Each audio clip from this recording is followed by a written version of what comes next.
খুব আনন্দিত আহিছোঁ ভকতপাৰাত আহি পেলাই BTC চৰকাৰৰ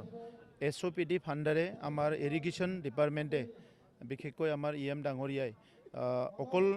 এই ভকতপাৰাত নহয় BTCৰ বিভিন্ন অঞ্চলত য'ত আগতে ইৰিগেশ্যন বানবিলাক হয় কোনোবা এটা চেণ্ট্ৰেল স্কিম বা ষ্টেট স্কিমেৰে কৰা হৈছিলে কিন্তু BTCৰ SOPD ফাণ্ডৰ দ্বাৰাই তেনেকৈ ডাঙৰ ডাঙৰ কিছুমান ইৰিগেশ্যন বান ইতিমধ্যে বনোৱা হৈছে ইয়াত আগত এটা বান আছিলে যেটো নাবাৰ্ডৰ বনাইছিলে সেইটো ভাঙি গ'ল আৰু এতিয়া ৰাইজৰ অনুৰোধ হিচাপে এই বানটো বনোৱা হৈ গ'ল মই চালো এটো বহুত সুন্দৰ হৈছে খালি অলপ সৰু খুৰা কাম পিছফালে বাকি আছে এইখিনি কৰি দিয়াৰ পিছত মই ভাবিছো another 10 to 15 ইয়াৰ্ছৰ কাৰণে এটো পাৰ্মানেন্ট হৈ যাব আৰু ভকতপাৰা অঞ্চল বা এই বৃহত্তৰ অঞ্চলত মানুহ বহুত ভালকে খেতি কৰে আৰু এতিয়া আমি সবে বিচাৰিছো যে খেতিটো এবাৰ নহয় খেতিটো তিনিবাৰ হ'ব লাগে আৰু যেনেকৈ বিচাৰে খেতিয়কসকলে তেনেকৈ এনি টাইম খেতি কৰিব পৰা এটা পৰিবেশ থাকিব লাগে আৰু ইয়াত মূল খেতি বুলি ক'লে ধান খেতিটো মানে পানীয়ে সবচে প্ৰয়োজন বাকি আপুনি যেটো ৰবি শস্য বা বেলেগ বেলেগ শস্য আছে কিছুমানত পানী কম লাগে কিন্তু পানী থাকিলে খেতিয়কে মানে খুব সুস্থ মনেৰে কামখিনি কৰিব পাৰে আৰু ইয়াত আমি BTC অঞ্চলত যেটো নেকি ভূমি তলৰ পৰা পানী উঠোৱা এইটো অলপ কমাব বিচাৰিছো কাৰণ যেটো লেয়াৰ পানীৰ লেয়াৰটো বিভিন্ন ঠাইত কমি গৈছে তো এই অঞ্চলত ভালে আছে কিন্তু তথাপিতো আমি যেটো সোৰ্সৰ পানী আছে হিটো মানে খোৱাৰ কাৰণে হক বা এগ্ৰিকালচাৰে হক এটো ব্যৱহাৰ কৰিব চেষ্টা কৰি আছো আৰু এগ্ৰিকালচাৰৰ কাৰণে বিশেষকৈ আমি তলৰ পৰা মাটি তলৰ পৰা পানী উলোৱাতকে এনেকা সোৰ্সৰ পৰা পানী পালে খেতিটো বহুত ভাল হয় ইয়াত বাৰিষাৰ সময়ত বিভিন্ন নদ নদী বিলাকৰ পানী আহি যায় খেতি পথাৰৰ মানে পানী আহি যায় যত নেকি বিভিন্ন ধৰণৰ সাৰ আৰু নিউট্ৰিয়েন্ট বিলাক আহি যায় সেই কাৰণে যেটো ইৰিগেশ্যন বান বিলাক আৰু বান বিলাক আমি বহুত গুৰুত্ব দিছো মই ভকতপাৰা ৰাইজক BTR চৰকাৰৰ তৰফৰ পৰা আমি নতুন বছৰৰ এটা গিফট দিবলৈ পাই আনন্দিত হৈছো মই ৰাইজক এটাই অনুৰোধ কৰিছো মই দেখিছো বহুত সেনজিটিভ হয় মানুহবিলাকে আমাৰ সভাপতি ডাঙৰীয়াও বহুত সেনজিটিভ হয় বানটো পাই ফ্লাই তেখেতে আৱগিক হৈ পাৰিছে গতিকে অনাগত দিনত এই বানটো যেটো এইটো আমি আজি ওপেনিং কৰিলো হিটো যাতে সবে কেয়াৰ কৰে চোৱা চিতা কৰে ভালকে মই হিটোকে অনুৰোধ কৰিছো মুখ্যমন্ত্ৰীয়ে সুৰে ভূটানৰ কথা পাতিছে ইৰিগেশ্যন বা অন্যান্য ক্ষেত্ৰত গোটেই BTCত এই ব্যৱস্থা কৰা হ'ব চাওক আমি প্ৰাকৃতিকভাৱে এনেকুৱা এটা ঠাইত আছো সঁচাকৈ আমি ভগৱানক ধন্যবাদ দিব লাগিব সব দিশৰ পৰা এটা সুন্দৰ অঞ্চলত আমি আছো এই অঞ্চলত আমি যিখিনি আমাক নেচাৰে দিছে এটো বেলেগ অঞ্চলত ইয়াৰ ইমান সুবিধা নাই পানীৰ ক্ষেত্ৰতো গোটেই ভূটান পাহাৰটো ওচৰত আছে বা ভূটান আছে তাৰ পৰা বহুত নদীবিলাক সোৰ্সবিলাক আছে প্ৰায় 21টা আমাৰ নদী ভূটান পাহাৰৰ পৰা বা পাহাৰৰ পৰাও নামি আহিছে সেই নদীবিলাকত 12 মাহে পানী থাকে গতিকে সেই পানীখিনি আমি অলপমান আমাৰ টেকনলজি ইউজ কৰি পেলাই হিটো খেতিৰে হওক বা খোৱাৰে হওক ব্যৱহাৰ কৰিব পৰা যায় ইতিমধ্যে ওদালগুৰি জিলাত JJMত সোৰ্সৰ পানীৰ দ্বাৰা যেটো নেকি গ্ৰেভিটেশনাল ফোৰ্সৰ দ্বাৰা কোনো ইলেক্ট্ৰিক ইউজ নকৰাকে হি পানীটো ইউজ কৰা আৰম্ভ কৰিছে আৰু সেই কাৰণে অহা 10 বছৰৰ ভিতৰত BTR অঞ্চলত আমি তলৰ পৰা পানী উলোৱাটো যাতে বন্ধ কৰিব পাৰো আহি থকা সময়ৰ কাৰণে যেটো আমাৰ নেচাৰ হিটো প্ৰিজাৰ্ভ কৰাৰ কাৰণে আমি বডলেণ্ড গ্ৰীণ মিছনৰ দ্বাৰা ইয়াৰ ৰুৰকিৰ কিছুমান এক্সপাৰ্ট লৈ আহি ষ্টাডি ৰিচাৰ্চ আৰম্ভ হৈছে জাৰ্মানী ইঞ্জিনিয়াৰিং সকলো আহিছে তেখেত সকলৰ দ্বাৰা ষ্টাডি আমাৰ চলি আছে গতিকে কোকৰাঝাৰৰ পৰা লৈ পেলাই উদালগুৰি লৈকে আমাৰ যিমানখিনি BTC অঞ্চল আছে আমি সোৰ্সৰ পানীটো ইউজ কৰাৰ কাৰণে নদীৰ পানীটো ইউজ কৰাৰ কাৰণে এটা চিন্তা কৰা হৈছে আৰু আমি ইউজ কৰাৰ পিছত আমাৰ ওচৰৰ ডিস্ট্ৰিক্ট বিলাক BTCৰ বাহিৰৰ ওচৰৰ ডিস্ট্ৰিক্ট বিলাকো এই পানীৰ সুবিধাটো পাব ৰাজনৈতিক কথা সুধিব পাৰি সন্দেহ হৈছে আপুনি নতুন প্ৰজন্মক চান্স দিম বুলি কৈছে হয়তো পুৰণি বহু MCLA EM কথা যাব নাই টিকেট চিকেটৰ কথাটো আহি পোৱা নাই এতিয়া নতুন প্ৰজন্ম মানে মই পলিটিক্যাল কথা কোৱা নাই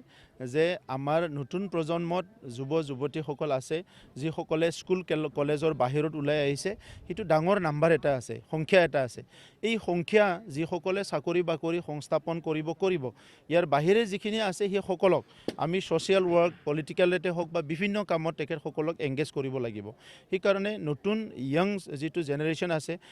যিয়ে আহি থকা 50 বছৰত আহি থকা 30 বছৰত ছ'চাইটিৰ কাৰণে কাম কৰিব তেখেতসকলক টাৰ্গেট কৰি আমাৰ শিক্ষা আমাৰ সামাজিক পৰিৱৰ্তন আমাৰ যিবিলাক জীৱিকা লাইভলিহুড এই গোটেই কথাখিনি আজি বিটিআৰ চৰকাৰে আমি চিন্তা কৰিছোঁ আৰু অহা মাৰ্চ মাহত আমি চৰকাৰৰ এটা ভিজন ডকুমেণ্ট ৰিলিজ কৰিম আমি এই ডিচেম্বৰ মাহৰ 30 তাৰিখত কমিউনিটি ভিজন ডকুমেণ্ট আমি ৰিলিজ কৰিছোঁ কিন্তু অহা মাৰ্চ মাহৰ ভিতৰত আমি চৰকাৰৰ ভিজন ডকুমেণ্ট ৰিলিজ কৰিম য'ত আমাৰ চৰকাৰখনে অহা 5 বছৰত নেক্সট আহিলে কি কাম কৰিম আৰু ইয়াৰ পিছত অহা 50 বছৰত বিটিআৰ অঞ্চলৰ ৰাইজে কি কাম কৰিব কি চিন্তা কৰিব এই গোটেই কথাখিনিৰ এটা ৰোড মেপ আমি অহা মাৰ্চত ৰাইজৰ ওচৰত আমি ৰিলিজ কৰিম নিৰ্বাচনৰ কিবা তাৰিখ এতিয়ালৈকে তেনেকুৱা অহা নাই নিৰ্বাচনটোতো আৰু পলিটিক্স কৰা দিনৰ পৰাই নিৰ্বাচনৰ কথাটো সদায় মনত থাকে গতিকে আৰু আহিব যাব সেইটোতো এটা গণতান্ত্ৰিক পৰ্ব তাত আৰু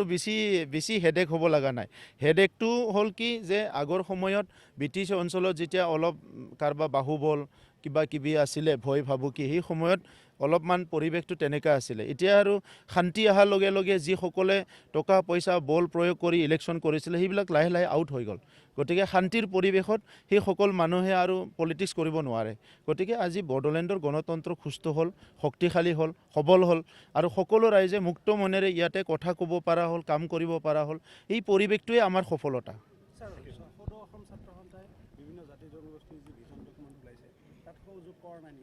নাই সহযোগ কৰা নাই নহয় সদৌ অসম ছাত্ৰ সন্থা হ'ল সকলো জনগোষ্ঠীৰ কাৰণে তো সকলো জনগোষ্ঠীক লৈ সদৌ অসম ছাত্ৰ সন্থা গতিকে ভিজন ডকুমেণ্টত এটা জনগোষ্ঠীৰ বনোৱা হৈছে তো সদৌ অসম ছাত্ৰ সন্থাই কলিতাৰো ক'ব লাগিব বড়োৰো ক'ব লাগিব শৰণীয়াৰো চবৰো ক'ব লাগিব কিন্তু ভিজন ডকুমেণ্টটো পাৰ্টিকুলাৰ এতিয়া কলিতাসকলৰ সূত্ৰধৰৰ হাজঙৰ গাৰৰ চবৰো তো সেইকাৰণে সদৌ অসম ছাত্ৰ সন্থা উপদেষ্টা ডক্টৰ সমুজ্য কুমাৰ ভট্টাচাৰ্য ডাঙৰীয়া মোৰ লগত কথা পাতিছে আৰু তেখেতসকলে শুভেচ্ছা জনাইছে আৰু তেখেতসকলৰ লগত মাজে মাজে আমি আলোচনা কৰি থাকোঁ ভূমিৰ সমস্যা শিক্ষাৰ সমস্যা এইবিলাক লৈ পেলাই মই আশা কৰিছোঁ এই জানুৱাৰী মাহৰ শেষৰ ফালে আকৌ একবাৰ আলোচনা কৰিম তো BTCৰ আমাৰ SOP শিতানৰ পৰা পূৰ্বৰ চৰকাৰে নকৰা কামবিলাক আমি কৰি আছোঁ আৰু এইবেলি আমি 10টা এনেকুৱা নতুন প্ৰজেক্ট আমি লৈছিলোঁ আৰু ইয়াত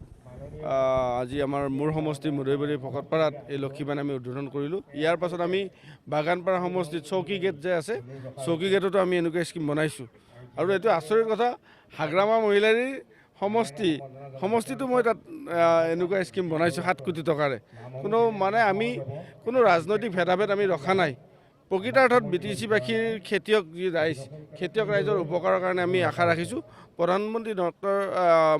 নৰেন্দ্ৰ মোদী ডাঙৰীয়া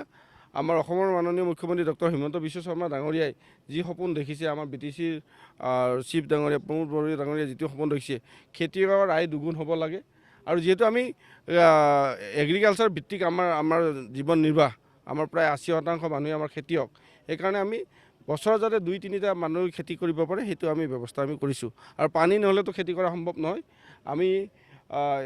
বোৱতী জলসিঞ্চন প্ৰকল্প যিটো আমি উদ্বোধন কৰিলোঁ তাৰ বাহিৰেও আমি অগভীৰ নলীনাদ য'ত আমাৰ এই নদীৰ বান্ধৰ ছিষ্টেম নাই তাত আমি নলীনাদৰ আমি ছিষ্টেম কৰি পথাৰত পানী দিছোঁ মই আশা ৰাখিছোঁ BTC-বাসী ৰাইজ উপকৃত হ'ব আৰু BTC-ৰ কৃষক ৰাইজ যেতিয়া ঠন ধৰি উঠিব তেতিয়া BTC-ৰ অৰ্থনীতি নিজক নিজে বাঢ়ি যাব এইটো আমাৰ আশা ৰাখিছোঁ এইটো 8 কোটি টকাৰ স্কিম ইয়াত আমাৰ প্ৰায় 400 হেক্টৰ মানে কৃষিভূমি আমাৰ খেতিয়ক খেতি কৰিব পাৰিব আৰু ইয়াৰ যিখিনি মানুহ আছে খুব উৎসাহী খেতিয়ক ইয়াতে আপোনালোকে দেখিছে ইয়াৰ আগতে তেওঁলোকে নিজা প্ৰচেষ্টাৰে খেতি কৰিছিল আৰু আমাৰ এইটো বান হোৱাৰ পাছত তেওঁলোকে এতিয়া আমাৰ সুবিধাত BTC গভৰ্ণমেণ্টে দিয়া সুবিধাৰ অনুযায়ী তেওঁলোকে খেতি কৰিব পাৰিব